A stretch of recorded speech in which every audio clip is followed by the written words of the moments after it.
If, on a winter night when the north wind howls through the cracks like a lone wolf, you heard a faint knock on your porch, what would you do? Would you bar the door tighter, pretend you never heard it, or risk opening it to face whatever waits outside? Think about it out here on the frontier. No knock is harmless. Every sound in the dark might be a sign of trouble. Yet Jonas McCrae, a man who had lived alone for years among the grasslands, rose to his feet, hand brushing the grip of his rifle, and chose to open the door. Before we ride further into this tale, let me pause a moment for you. The listeners, if these opening words strike a chord, if you've ever faced a moment when a single decision in the dark changed the course of your life, please press that like button and share in the comments where you're listening from a quiet porch, a warm room, or maybe by the glow of a family fire. I promise, if you stay with me, this won't be just another Western yarn. What lies ahead will carry you into the depths of loneliness, the sharp edge of suspicion, and that fragile moment when the turning of a latch can alter an entire life. Jonas McCrae had long since grown used to silence. After his years as a scout for the army, where maps and trails were his only companions, he chose a life apart. His ranch held nothing more than 60 acres of dry grass, one sagging cow barn, a half-broken corral, and a cabin wedged in the wind. He hadn't come here for safety or fertile land, but because no one else lived within miles. For 2 years he'd ridden to town only for salt, flour, tobacco, or cartridges. Folks in the saloon knew him only as the lonely shadow from out there, and Jonas himself believed that he existed like a shadow, living by habit, expecting nothing but the slow tick of days without much thought at all. But that night, when snow dust rattled against the porch boards, the knock came again, soft, deliberate. At first Jonas thought it a branch, scraping, but when the sound repeated, measured, purposeful, he froze in the yard, shoulders stiff from hauling wood, resin still clinging to his palms. His soldier's instinct scanned the dark. No horse tied out front, no crunch of boots on frozen earth. Only that knock, patient, but weak.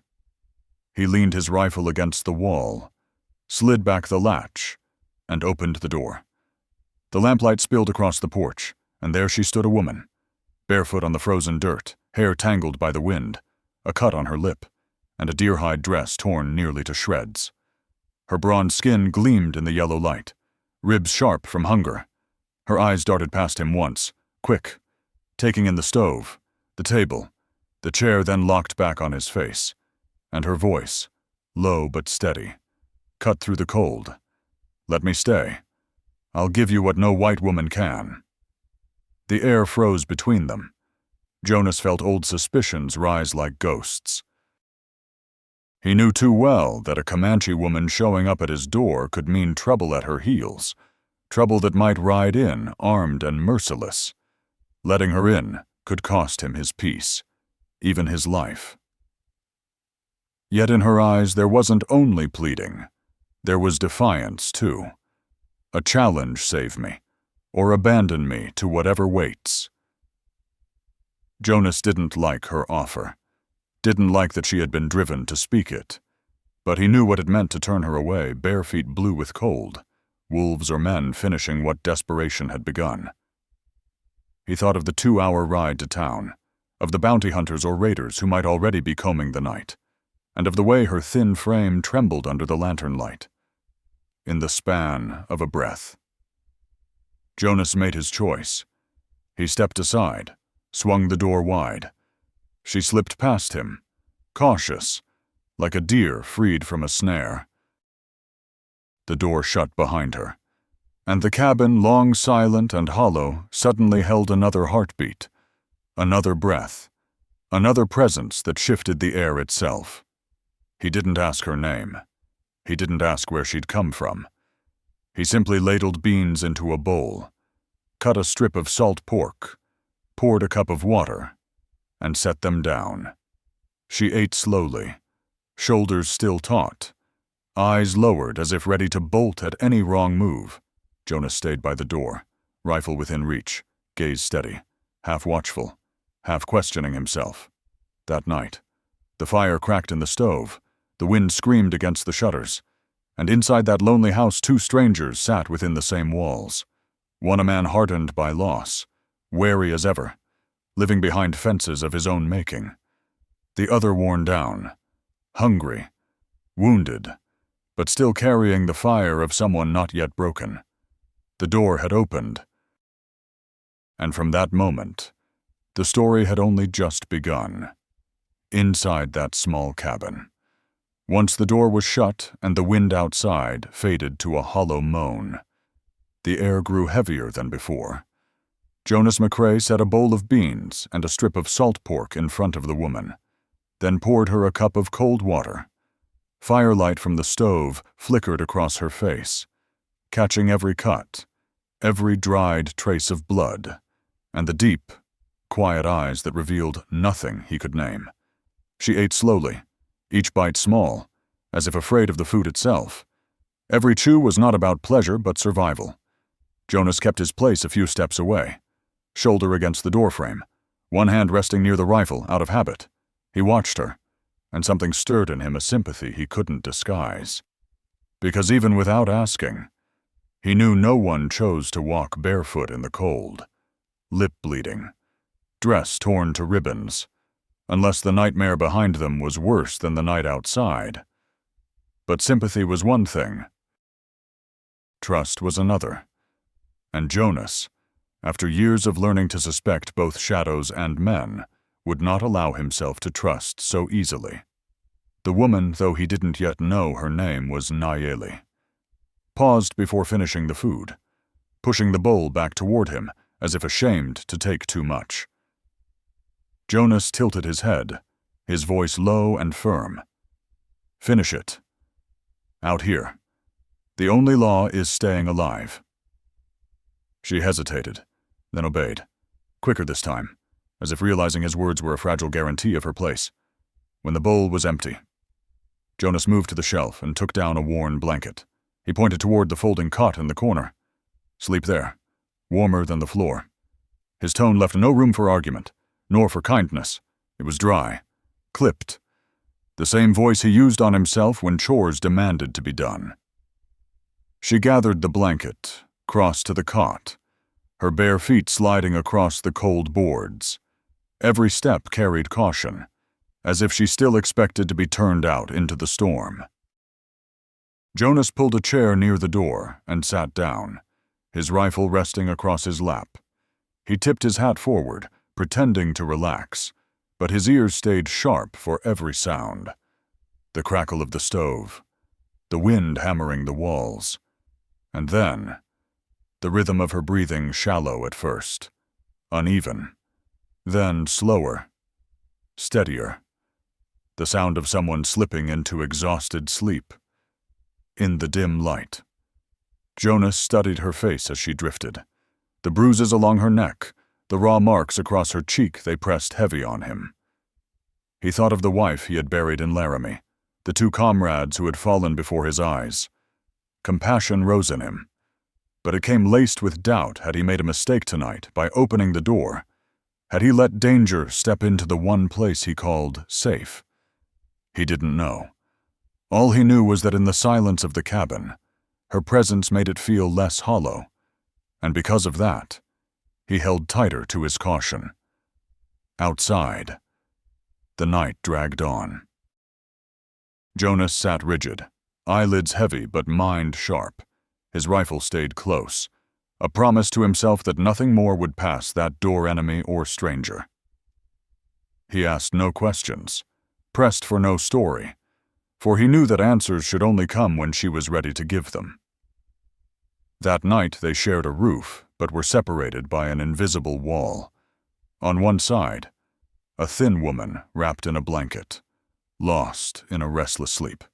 On the other, a man in a hard chair, rifle within reach, eyes open in the dark.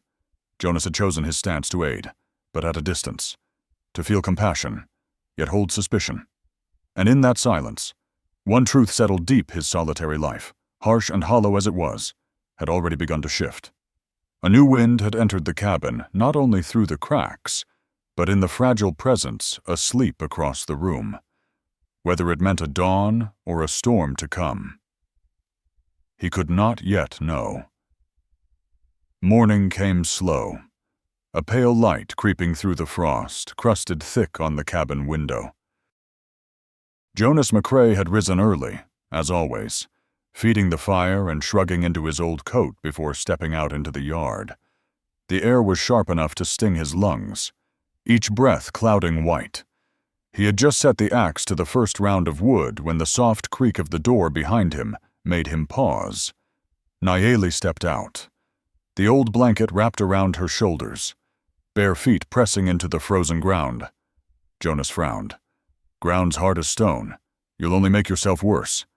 She stopped, looked down at her feet, then back up with a voice quiet but steady. I help. The answer held him still for a moment. He almost told her to go back inside, but there was something in her eyes, stubborn, wordless, that made him relent. He said nothing more, only gave a short nod. And so the day began, two strangers sharing the same rhythm of labor. Nayeli gathered the split wood, carrying it back to stack, neat by the porch. At first she moved slow, limping from the cold bite on her feet, but she never complained. Jonas kept his axe swinging, stealing glances, unsettled by how the presence of another set of hands both eased his burden and unsettled his peace. He had lived too long alone to know what it meant to share work again. By midday, when their breath rose thick in the frozen air, Jonas saw her ankle swollen red. He set the axe down and fetched a strip of clean cloth from inside. Sitting on the step, he motioned, "Sit down." She hesitated, then lowered herself, eyes following his every move. Jonas lifted her narrow foot with calloused hands, fingers probing carefully around the swelling. He worked slow, cautious, like handling a skittish horse. His face stayed hard, but deep inside, compassion pressed heavy. She didn't pull back, only watched him, eyes filled with a mix of unease and testing, as if weighing whether this man truly meant no harm. "You keep walking on this. It won't heal," he said, voice low. "I can work," she answered, quiet but defiant. "You'll work longer if you rested a day." It wasn't command, nor concession, but a quiet bargain. She gave a small nod. Jonas bound the cloth steady, tying the knot as neatly as if he were stitching more than flesh, as if he were mending something in himself. The days that followed carried the same rhythm: mornings splitting wood, afternoons mending fences, evenings sewing ragged cloth. Jonas showed her how to brace a loose rail while he drove nails, and she threaded the needle with patient fingers. They spoke little. Their words were few, clipped like the land itself, yet in the silence, every gesture carried weight. Jonas found himself reaching for his rifle less often when she moved about the cabin. He noticed the way she stacked wood tidy, the care she took gathering scraps, the way her eyes softened just slightly when the fire flared bright. Nayeli, in turn, no longer avoided his gaze. Though wary still, she let small things slip, a hand brushing his when passing the needle. A moment of stillness as he checked a knot on the fence she held. Awkwardness lingered, like a fog slow to lift, but through it flickered something else, the faint beginnings of trust. Fragile, tentative, but enough to stretch a bridge between two people who had known only solitude and suspicion. That night, as the wind battered the shutters again, Jonas sat near the door, rifle within reach, yet found the weight on his chest lighter. He looked toward the cot where Nayeli slept, not curled tight as before, but resting easier, and he realized in the quiet rhythm of shared labor, something had shifted. They were no longer just a wary host and a hunted stranger. Slowly, they were learning how to survive side by side against the cold, against fear, and against the past that still pressed heavy outside their door. That evening, The sky pressed low, a heavy gray blanket across the land. Wind began to lash in long, sharp gusts, driving snow against the cabin walls until the timbers shuddered with the fury of it. Jonas McCrae peered through the frost-clouded window and knew the storm had come sooner than he figured. He was no stranger to frontier weather. He understood no one would be abroad tonight. When he turned back, he saw Nayeli crouched by the stove, small hands shifting the firewood to keep the flames alive. The cabin, once bleak, now glowed with warmth. It wasn't just the fire, it was the sight of another person tending it. Jonas hung his rifle on the peg and sat at the rough-hewn table. He watched her carefully, the way she leaned in to coax the coals, the steady focus in her eyes. Out here, where trust was rarer than gold. That sight stirred an unexpected ease inside him. That night they cooked a simple meal: beans, salt pork, and a flat cake of flour Jonas had been saving. Nayeli sat across from him, clumsy at first with the dough, then smiling faintly as it swelled in the oven's heat. The storm's howling was muffled by the scent of bread filling the room. Jonas realized he hadn't shared a meal like this in years, not for survival alone, but for the company it carried. Their words were few. More water. Careful. It's hot. That's enough. Yet the quiet bound them closer than talk ever could. No questions, no explanations. Just a silence heavy with the sense of being heard, not by words, but by presence. When night fell full, the storm raged harder, shutters clattering against the walls. Jonas barred the door with another plank, then turned to see Nayeli curled near the stove, blanket drawn close. Firelight washed her face, eyes gleaming with stories unspoken. He crossed the room, laid another log on the fire. The flames leapt higher, and in that light, their eyes met.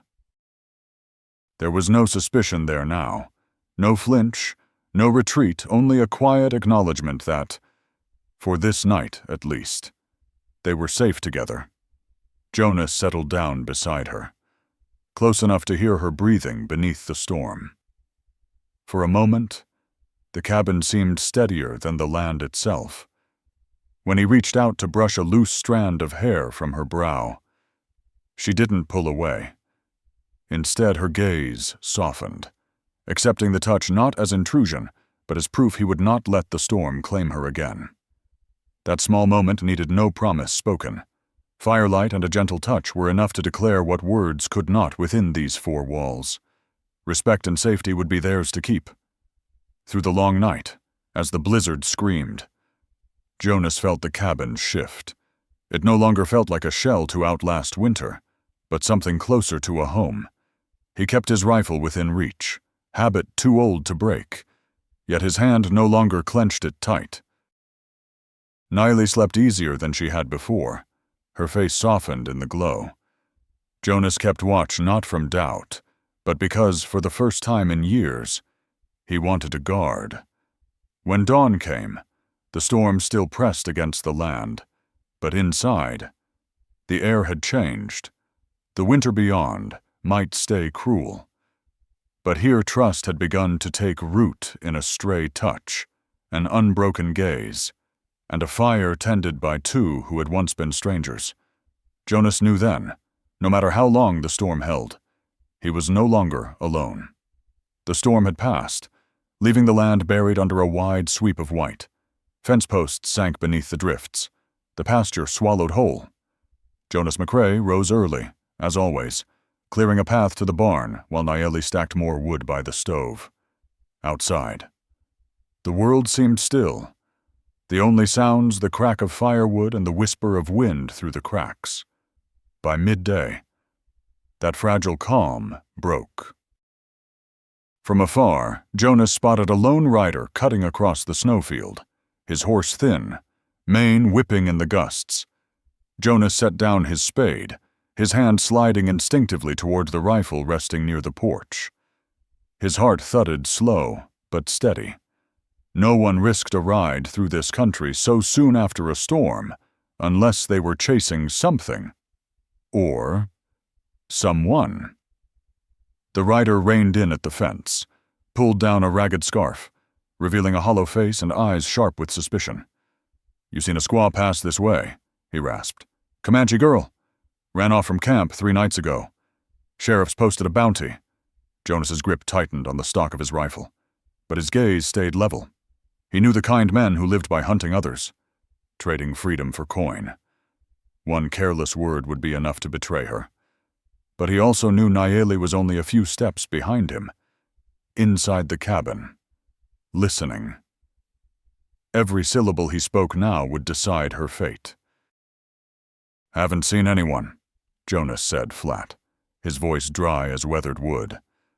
"Just me and cattle out here." The man's eyes narrowed, drifting toward the thin line of smoke curling from the chimney. "Been living alone long?" he pressed.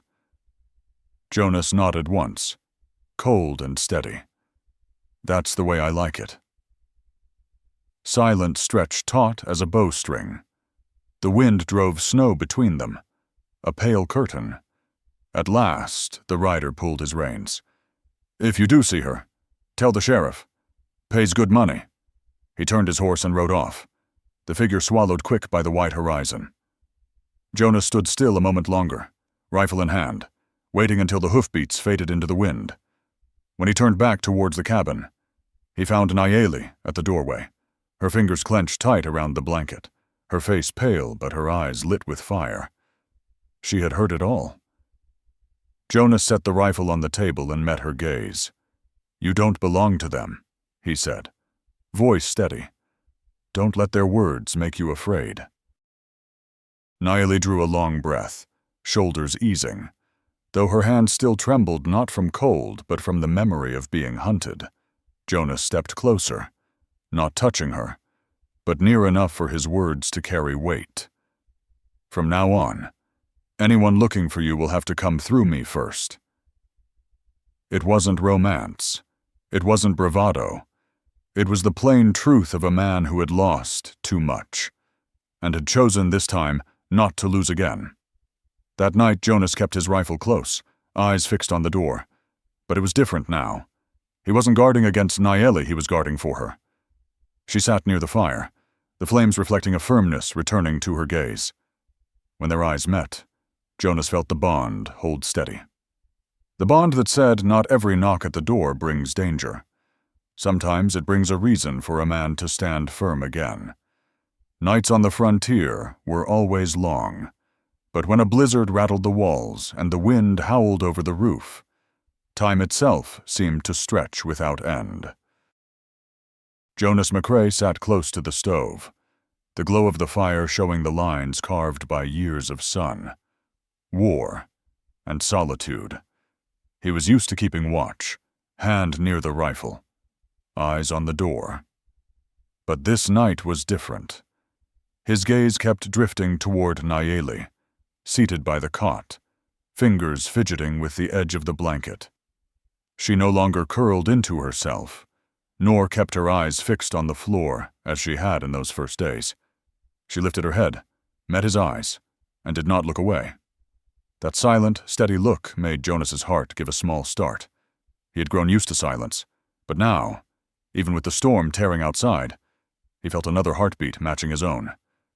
"You don't ask me anything," Nayeli said softly, voice low but sure. "You'll tell me when you're ready," Jonas answered, his tone like dry wood against stone.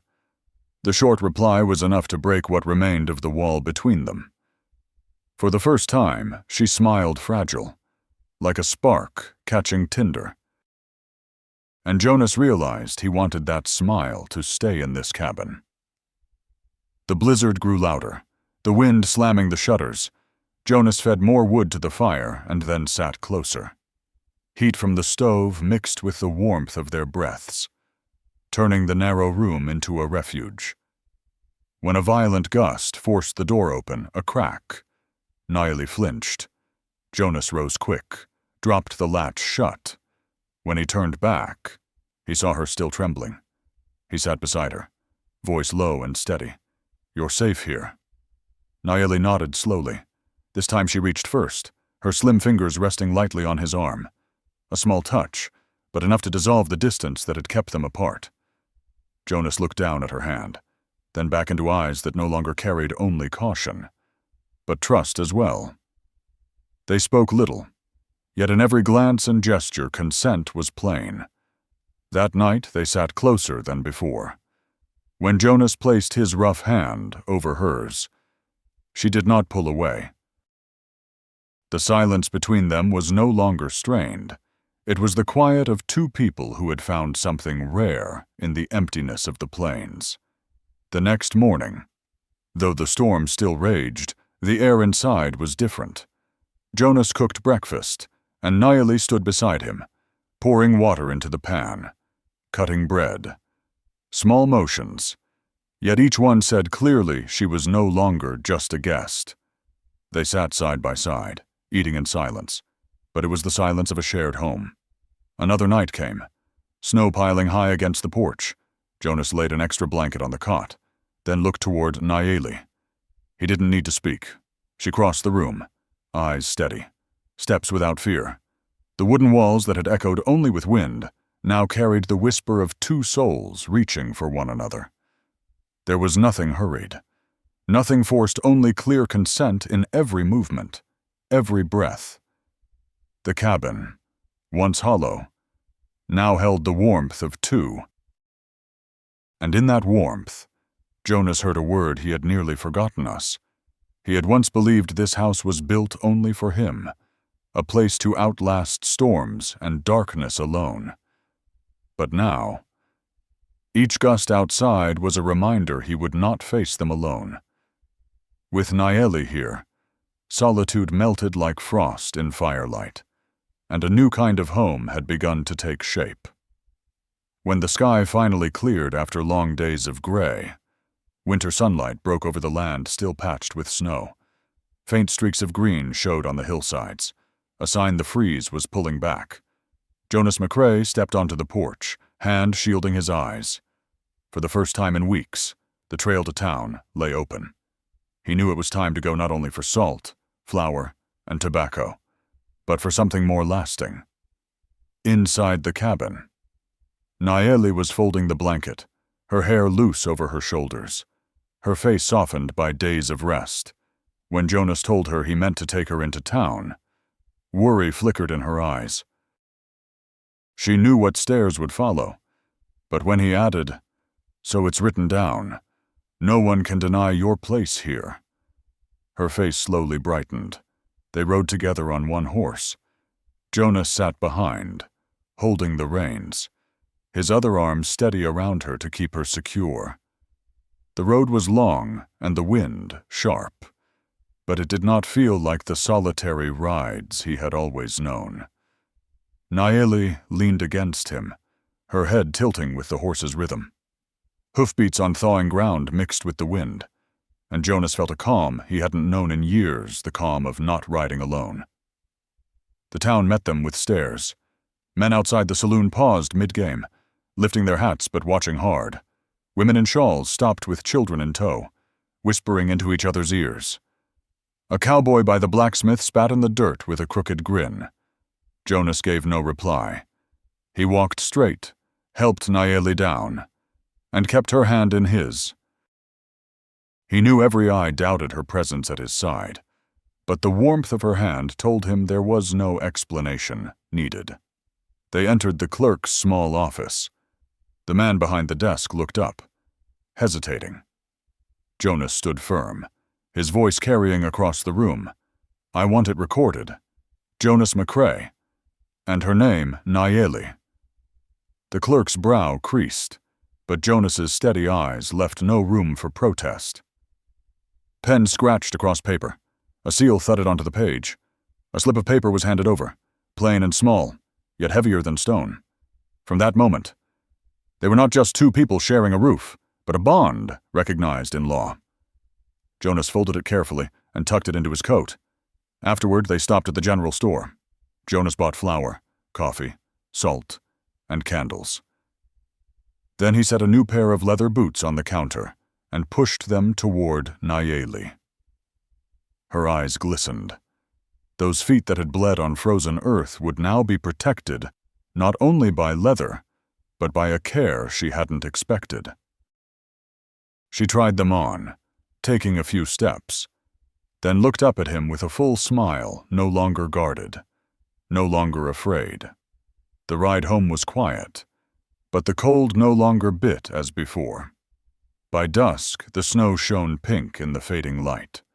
Nayeli sat in front, her head resting lightly against Jonas's shoulder. His arm held her close, and he felt a quiet pride. Not the pride a man wears loudly before others, but the pride of one who has chosen and does not regret it. When the ranch came into view, Jonas saw the cabin differently. It no longer stood as a lonely outpost. He dismounted first, reached up to help Nayeli down, and together they stepped onto the porch, inside. He laid the folded paper on the table. Firelight flickered over the words that confirmed what was already true.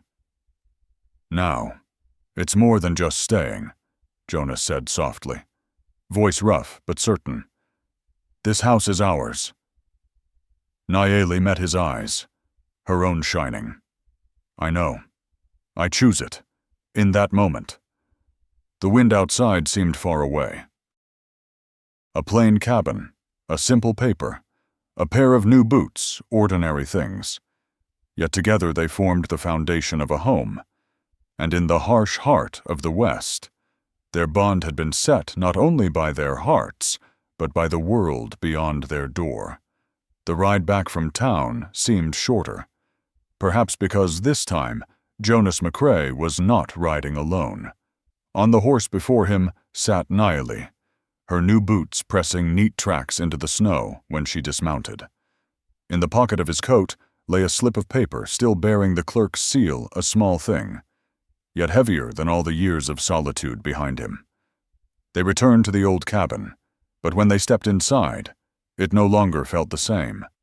The table that had once held a single bowl and spoon now held two. The cot was no longer a temporary place to rest, but the bed of a pair, and the stove, once lit only to keep the cold away, now burned as the heart of a home. That first day, they set the house in order together. Jonas stacked the firewood neat by the porch while Nayeli straightened the shelves, shook out the blankets, and worked dough for bread. The air filled with the smell of flour, coffee, and burning pine. More than once Jonas stopped to watch her, struck by how naturally she seemed to belong there. By afternoon they cleared the path, cut broken branches left by the storm. Jonas swung the axe with practiced weight, but now there was another set of hands beside him. The labor felt different, no longer a burden to shoulder alone, but something shared. Nayeli did not shrink from the mud or the snow. She worked steady, her quiet smile showing when the way before them opened clear. Together, they tended the stock. Jonas showed her how to check the water trough, how to spread fresh straw in the stalls. Nayeli listened close, her movements careful and firm, watching her work. Jonas felt a rare smile tug at his face. He knew now the chores would never again be his alone. The next morning, sunlight spread gold across the yard, dazzling over the patches of snow. Nayeli stepped onto the porch, boots sinking, her face lifted toward the sky. On her lips shone a smile unlike any he had seen from her before, not wary, not cautious, but full and certain. The smile of someone who had come home. Jonas watched, a quiet happiness welling inside him, then crossed the porch and kissed her in the cold air. The smell of snow and wood still clung around them. But in that kiss, all the words unsaid were made plain. They had chosen one another, and now they belonged. From that moment, every task was no longer his or hers, but theirs. They hauled wood, worked the garden plot, tended the herd, mended fence rails. Hard work. Yes. But each stroke of the axe, each push of the spade carried a new energy. Jonas felt himself renewed, a man who had once believed his life ended in loss, now given reason to build, to hope, to live again. For Nayeli, this house was not only shelter, but the start of a life where she would not be hunted, where her laughter and her gaze were welcomed as a natural part of the day. And friends, those of you listening now, I ask you to pause and think. Have you ever witnessed a moment when a life was changed simply by another hand reaching out? Have you ever felt the power of I becoming? Wait, if this story stirs something in you just a little, then press the like button. Tell us in the comments where you're listening from, and let Jonas and Nayeli know you are standing with them. Because their story is not just a frontier romance. It is a reminder that it is never too late to be reborn, to reclaim meaning, to rebuild what once seemed lost. Think ahead after this beginning. What lies next? The ranch will need more stock. Fields wait for planting, and the West is never free of danger. Yet now they have the foundation: trust, love, and a bond made firm. Perhaps it is time to raise more cattle, to sow grain, maybe even to build another pen for what's to come. And who knows, someday children's laughter might echo in the cabin, filling the empty places that haunted Jonas for so long. For me, and perhaps for you, those of us past 50, the story of Jonas and Nayeli is more than fiction. It is a mirror of truth that even after loss, there is still a chance to begin again. And sometimes, that chance comes with a knock on the door in the middle of a storm. So stay with them. Their story has not closed. This is only the opening of a home that truly belongs to its owners. A home raised from courage and resolve. And who can say what the next page will bring? When dawn rises again over that little ranch,